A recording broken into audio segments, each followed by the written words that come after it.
How to download TikTok video without watermark. Hello guys and welcome to our channel.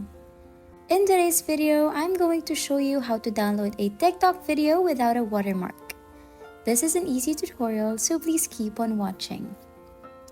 First, launch the TikTok app on your phone. Once opened, scroll through the series of videos or search a specific video that you would like to save. Once you find it, click on the share button that looks like an arrow pointing to the right.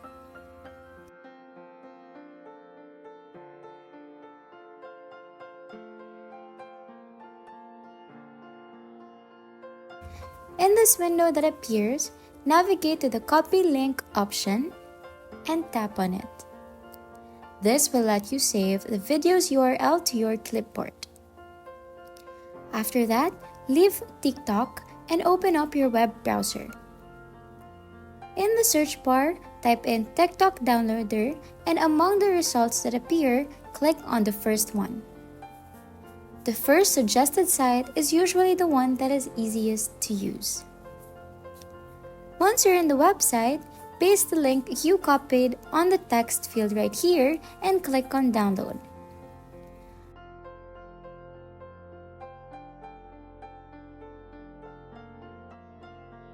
An option will appear asking whether you want to download it without watermark or without watermark HD. Choose one you prefer. After downloading, you may find your saved video in your gallery or downloads. And that's it! You have now successfully downloaded a TikTok video without a watermark. If you found this tutorial helpful, please like, share, and subscribe for more tips and tricks. Thanks for watching, and I'll see you in the next one. Bye!